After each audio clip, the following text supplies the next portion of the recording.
all the criteria that I've listed in the statute so that we can confirm that such a review has been conducted. Senator, I will follow all laws that exist. I assume you guys get that documentation.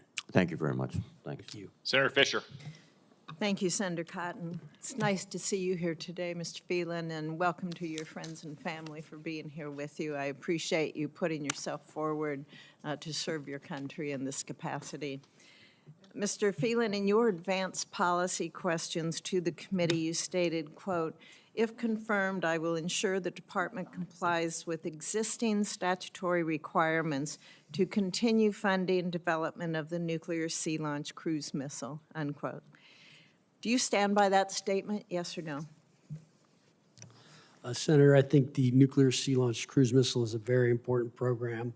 I have not been read in on the briefings on that, but I know it is a critical component to our defense. And will you follow those statutory requirements?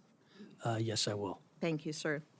To follow up on the shipbuilding part that's been discussed by the chairman, the Strategic Posture Commission recommended the establishment of additional shipyards dedicated to nuclear-powered ships and submarines. If confirmed, would you be open to exploring that option?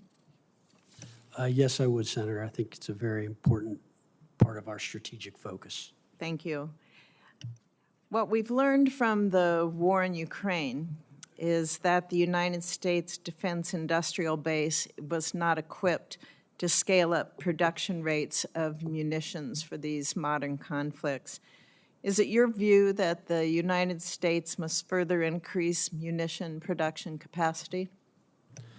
Yes, Senator. I think we're at a critical shortage, and we have far too much dependence on one facility.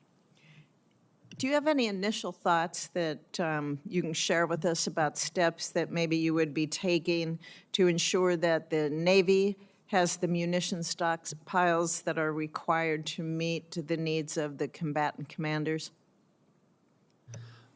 Yes, Senator. I think, as you know, we are short munitions, as we've seen. I think we need to create more of a manufacturing base and incentivize more munitions plants in order to supplement what we already have. If confirmed, I intend to focus on this very quickly and get that resolved, because I think we're at a dangerously low level from a stockpile perspective and as well as new. So I will use the skills that I had in the business world in terms of incenting.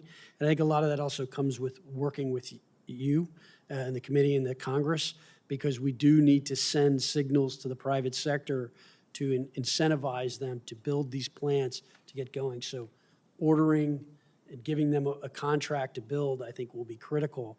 And I'd like to believe we should be able to create a win-win between the private sector and for the taxpayer of the United States. You mentioned contracts with the shipbuilding, too, to be able to do a review of those contracts to make sure that there are incentives, that private companies can make profits with that.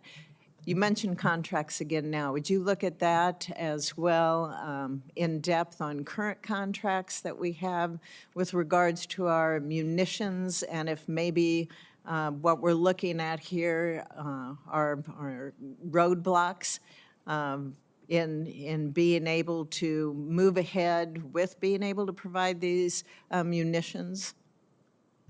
Thank you for the question, Senator. Yes, I intend to sit down day one, and we are going to go through every contract that we have and understand what exactly they say and what flexibility they do or do not give us, what contract needs to change or not change, and why. I intend to do the same thing as it relates to an audit. I need to understand why the Navy cannot pass an audit.